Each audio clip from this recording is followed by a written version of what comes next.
بسم اللہ الرحمن الرحیم۔ السلام علیکم اسٹوڈینٹس، آج ہم لوگ اپنا STA 6 کا کریں گے لیکچر نمبر 12۔ آج کے لیکچر میں ہم لوگ ریسرچ کا پورا پروسیس پڑھیں گے، شروع کہاں سے ہوتا ہے، اینڈ کہاں پہ ہوتا ہے۔ یہ جو ہمارا STA 630 نا، یہ بہت زیادہ ایزی سبجیکٹ ہے۔ اس میں بہت ساری ایسی چیزیں آپ نے یہ نوٹ ڈاؤن کیا ہوگا کہ لیکچر نمبر 1 سے لے کے لیکچر نمبر 12 تک ایک ہی چیز کے بارے میں بات ہو رہی ہے، ریسرچ ریسرچ ریسرچ، یعنی کہ ٹاپک آف دا اسٹڈی آپ لوگوں کا ایک ہی ہے، اور اس میں بہت ساری ایسی چیزیں جو کہ بار بار ریپیٹ ہوتی ہیں۔ بہت ساری ایسی چیزیں جب آپ لوگ سنتے ہیں نا، ایون کوئی نیو ٹاپک بھی ہوتا ہے، جب آپ لوگ اس کو سن رہے ہوتے ہیں تو یوں لگ رہا ہوتا ہے جیسے ہم لوگوں نے یہ ٹاپک پہلے سے پڑھا ہوا ہے۔ بہت زیادہ یہ ایزی ہوتا ہے۔ ہم لوگ چلتے ہیں اپنے آج کے لیکچر کی طرف۔ ویڈیو کو اینڈ تک دیکھیے گا اور چینل کو سبسکرائب کرنا مت بھولیے گا۔ ریسرچ کا جتنا بھی کام ہوتا ہے یہ ایک بہت ہی سیکوینشل پروسیس ہوتا ہے، یعنی کہ آپ لوگوں نے اس کو ایک سیکوینس میں کرنا ہوتا ہے۔ کلیئرلی پہلے آپ لوگ سٹیپس کو ڈیفائن کر لیتے ہیں۔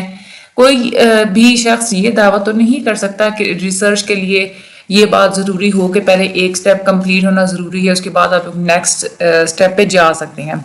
کبھی کبھار آپ لوگ ایک سٹیپ کو دوبارہ سے ریپیٹ بھی کر سکتے ہیں، کبھی کبھار ایسا بھی ہوتا ہے کہ آپ لوگوں کو کچھ سٹیپس کو اسکپ بھی کرنا پڑتا ہے۔ جب سٹیپس آپ لوگ شروع کرتے ہیں تو کبھی کبھار آپ کو آؤٹ آف سیکوینس بھی جانا پڑتا ہے، کبھی کبھار تو ایسا ہوتا ہے کہ سٹیپ بائی سٹیپ آپ کو چلنا پڑتا ہے، کبھی کبھار کچھ سٹیپس آپ لوگ اندر سے نکال دیتے ہیں۔ سیکوینس کا جو آئیڈیا ہے ویسے بہت ہی زیادہ یوزفل ہوتا ہے پروجیکٹ کو ڈیولپ کرنے کے لیے اور پروجیکٹ کو ایک آرڈر کی فارم میں چلانے کے لیے۔ ریسرچ کے اندر جو سٹیپس استعمال ہوتے ہیں وہ 5 سے 11 تک کے سٹیپس استعمال ہوتے ہیں۔ 5 سے 11 تک یہ ڈیفرنٹ سٹیپس کیوں ہیں، یعنی کہ کسی ریسرچ میں 5 استعمال ہوتے ہیں، کسی میں 6، کسی میں 10، کسی میں 11۔ ڈیفرنسز اس وجہ سے کیونکہ ڈیپینڈ کرتا ہے کہ آپ کے سبجیکٹ کا، آپ کی ریسرچ کا پرپس کیا ہے، آپ ریسرچ میں کون سا میتھڈ استعمال کر رہے ہیں۔ کبھی کبھار کچھ ایسے بھی ریسرچرز ہوتے ہیں جو کہ مختلف قسم کے سٹیپس کا کمبینیشن استعمال کر رہے ہوتے ہیں، تو پھر ظاہر سی بات ہے کہ ان کے سٹیپس کم ہو جاتے ہیں۔ سیم سٹیپس کو کچھ ریسرچرز لینئر وے میں لے کے چلتے ہیں اور کچھ اس کو سائیکلک فارم میں لے کے چلتے ہیں۔ سب سے پہلا جو ہمارا سٹیپ ہوتا ہے وہ ہوتا ہے براڈ پرابلم ایریا، یعنی کہ یہاں پہ ریسرچر کیا کرتا ہے کہ ٹاپک کو سلیکٹ کرتا ہے، جنرلی کوئی ایریا اٹھا لیتا ہے کہ میں نے اس ایریا کے اوپر اسٹڈی کرنی ہے، اس ایشو کے اوپر میں نے اسٹڈی کرنی ہے۔ فار ایگزامپل وہ کہتے ہیں میں نے ڈائیورس کے اوپر اسٹڈی کرنی ہے، یا وہ کہتے ہیں میں نے کرائم کے اوپر اسٹڈی کرنی ہے، یا ایجنگ کے بارے میں، یا مارکیٹنگ کے بارے میں، یا پاورفل ایلیٹس کے بارے میں اسٹڈی کرنی ہے۔ اب یہاں پہ آپ کا جو ٹاپک ہوتا ہے وہ بہت زیادہ براڈ ہوتا ہے، آپ اتنے براڈ ٹاپک پہ ریسرچ نہیں کر سکتے۔ یہاں پہ اس پوائنٹ پہ آپ اسپیسیفک ایشوز کو آئیڈینٹیفائی نہیں کرتے، جسٹ ایک آپ لوگ براڈ سا ٹاپک سلیکٹ کرتے ہیں۔ اب کچھ ایشوز ایسے ہوتے ہیں، فار ایگزامپل آپ یہ ڈیسائیڈ کرتے ہیں کہ میں نے اس پرابلم کے اوپر میں نے اسٹڈی کرنا جو کہ آج کل کی آرگنائزیشنل سیٹنگ میں پائی جاتی ہے، اس کو سالو کرنا چاہیے، جیسے کہ سیکسول ہراسمنٹ کے بارے میں آپ لوگ اسٹڈی کرتے ہیں۔ اور پھر فار ایگزامپل آپ ایک براڈ سا ایریا یہ کرتے ہیں کہ میں نے ان ایریاز کو جو ہے وہ میں نے ایکسپلور کرنا ہے جہاں پہ مینیجرز کو چاہیے کہ وہ ان کو امپروو کریں۔ بعد میں آپ یہ دیکھتے ہیں کہ ایگزسٹنگ پالیسیز کو امپروو کرنے کی ضرورت ہے، یا آپ لوگ یہ ایریا سلیکٹ کر لیتے ہیں کہ کنسیپچول یا ایک تھیوریٹیکل ایشو میں نے ڈسکس کرنا ہے جو کہ بیسک ریسرچر کے لیے زیادہ اہم ہو۔ فار ایگزامپل آپ ہراسمنٹ کی کنسیپچول ڈیفینیشن کیا ہوتی ہے اس کے اوپر آپ لوگ اسٹڈی کرتے ہیں۔ کبھی کبھار آپ لوگ یہ ڈیسائیڈ کر لیتے ہیں کہ ریسرچ کوسچن کے ریسرچرز خود کچھ کوسچنز، بیسک ریسرچر جو ہوتا ہے وہ خود کچھ کوسچنز ڈیزائن کر لیتا ہے اور پھر امپیریکلی اس کے آنسر ڈھونڈنے کی کوشش کرتا ہے۔ خیر آپ لوگ پہلے کیا کرتے ہیں کہ آپ لوگوں نے ایک براڈ سا پرابلم ایریا اپنا ڈسکور کر لیا، اس کے بعد اگلا سٹیپ ہمارا کیا ہوتا ہے، پریلیمنری ڈیٹا کلیکشن، یعنی کہ یہاں پہ آپ ڈیٹا کو کلیکٹ کرتے ہیں۔ یہاں پہ وہ نہیں ہے جو آپ لوگوں نے اپنی ریسرچ کے لیے جو ڈیٹا ہوتا ہے نا کہ آپ کلیکٹ کر رہے ہوتے ہیں اپنے ریسرچ ڈیزائنز کو استعمال کرتے ہوئے، یہ وہ نہیں ہوتا۔ یہ ہوتا ہے کہ ریسرچ شروع کرنے سے پہلے آپ لوگ ریسرچ کو ایکسپلور کرنے کے لیے ڈیٹا کلیکٹ کرتے ہیں۔ یہ آپ کی ریسرچ کا ایک ایکسپلوریٹری پارٹ ہوتا ہے۔ ایکسپلوریشن شروع ہوتی ہے کہ آپ پہلے سے موجود پبلش کیا ہوا ڈیٹا اور پہلے سے موجود سٹڈیز کو ہی آپ لوگ سرچ کرتے ہیں۔ مختلف قسم کی سورسز آپ کو سیکنڈری ڈیٹا پرووائڈ کرتی ہیں، یہاں سے آپ کو بیک گراؤنڈ انفارمیشن مل جاتی ہے۔ اب یہ سیکنڈری سورسز آف ڈیٹا کچھ بھی ہو سکتی ہیں، اسٹیٹسٹیکل بلیٹنز ہو سکتی ہیں، گورنمنٹ کی پبلیکیشنز ہو سکتی ہیں، جو انفارمیشن پبلش ہوئی ہے یا نہیں پبلش ہوئی جو پہلے سے موجود ہے وہ ہو سکتی ہے، کیس اسٹڈیز ہو سکتی ہیں، آن لائن ڈیٹا ہو سکتا ہے،